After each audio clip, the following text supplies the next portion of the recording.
sambung lecture kita kali ini dengan case yang kedua, yang mana kita kena modify first kita punya function untuk cari dia punya inverse macam sebelum ni. Okey, untuk yang ni adalah case kedua adalah first shift theorem. So first shift theorem sebenarnya kita dah buat masa kita cari Laplace, tapi kita cari Laplace untuk eksponen AT darab FT, kita dapat dalam bentuk Fs minus A.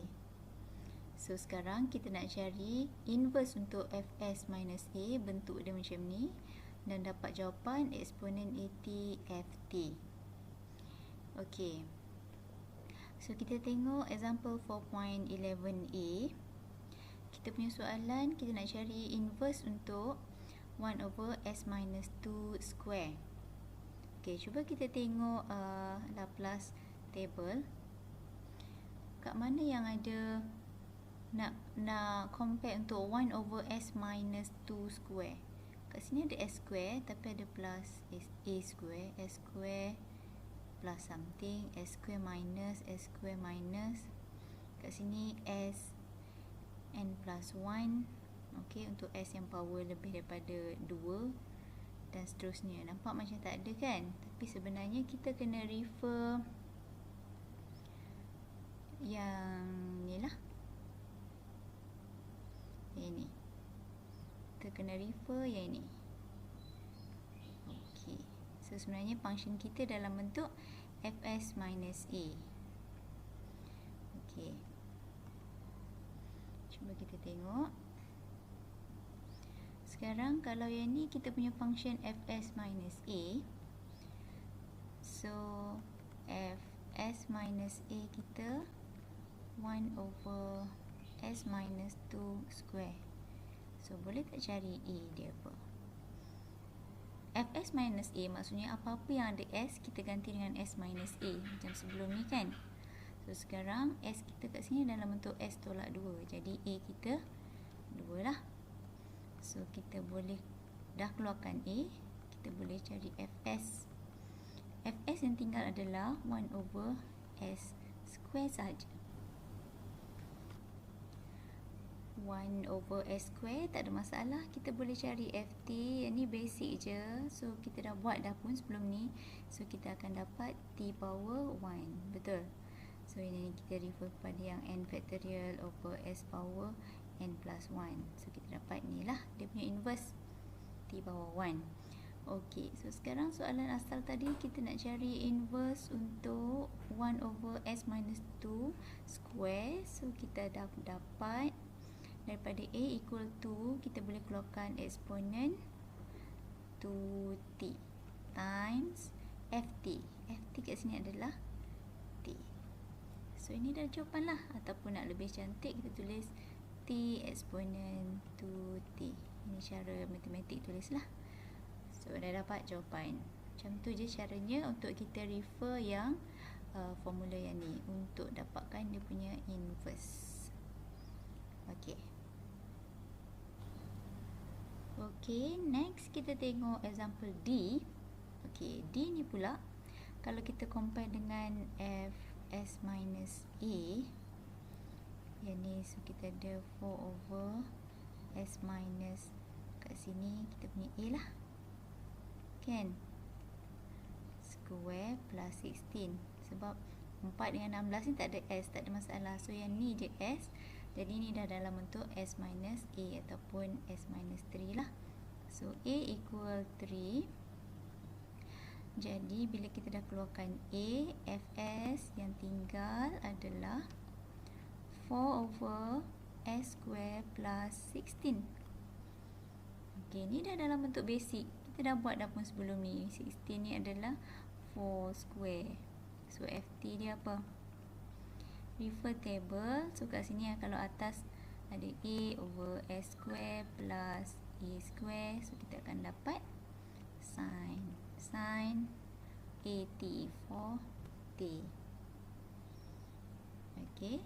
So sekarang inverse untuk soalan ni. Kita dapat jawapan. Keluarkan eksponen dia. Eksponen AT. A kat sini 3T darab Ft sin 4t. Okey, boleh kan? senang je. Okay, next kita tengok G pula. Okay, sekarang kita nak cari inverse untuk 3 over S square plus 6S plus 18. Okay, sebelum ni kalau kita jumpa bentuk macam ni, apa yang awak cuba buat? Kita cuba untuk factorize kan pembawah ni. So, pembawah ni boleh difaktorkan tak? Okay, sekarang kat sini dia tak boleh factorize untuk case yang ni. So, kalau tak boleh factorize, sebenarnya apa yang awak kena buat adalah awak kena buat completing the square.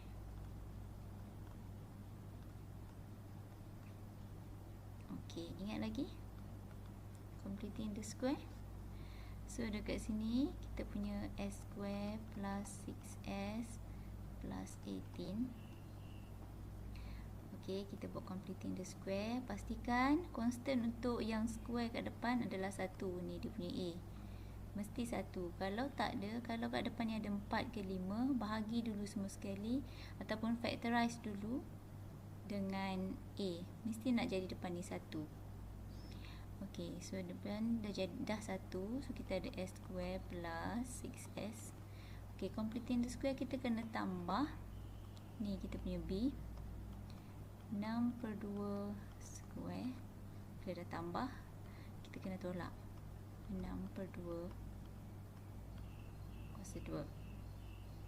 Ok, satu kita tambah, satu kita tolak. Sebenarnya kita tak ubah apa-apa, kita ubah bentuk je. Plus 18. Ok, kat sini sebenarnya kita ambil yang bahagian plus, kita completekan square dia yang ini.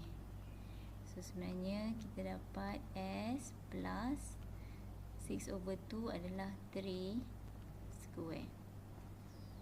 Okay, ni kita dapat complete square. Complete square ni cuba kalau awak expand, akan dapatlah 3 term ni. Okay, kemudian yang tinggal adalah negatif 3 square plus 18.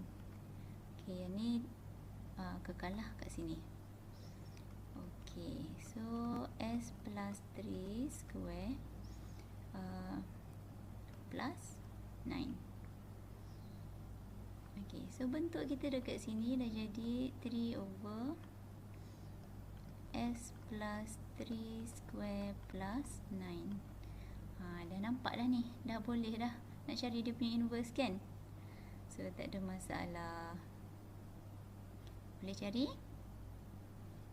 inverse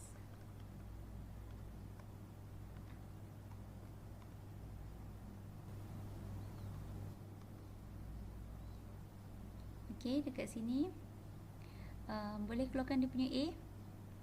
Okay, A apa sekarang? Ingat bentuk kita adalah Fs minus A. So, kat sini S kita S plus 3. So, kita punya A adalah negatif 3. Okay, dah keluarkan A. So, Fs 3 over S square plus 9. Okay, dah tahu dah nampak dah ini bentuk basic. Jadi, kita dah tahu Ft dia adalah sin AT. A yang dekat sini lah kat sini A dia adalah 3 square. Okay, so untuk inverse ini adalah daripada A, kita boleh keluarkan dia punya eksponen AT. So, negatif 3T times FT sin 3T. Okay, so sudah dapat jawapan. Okay, so boleh buatlah macam-macam bentuk pun. Yang penting kalau tak boleh factorize, kena buat completing the square. Pastikan betul completing the square nya. Buat exercise practice. Okay.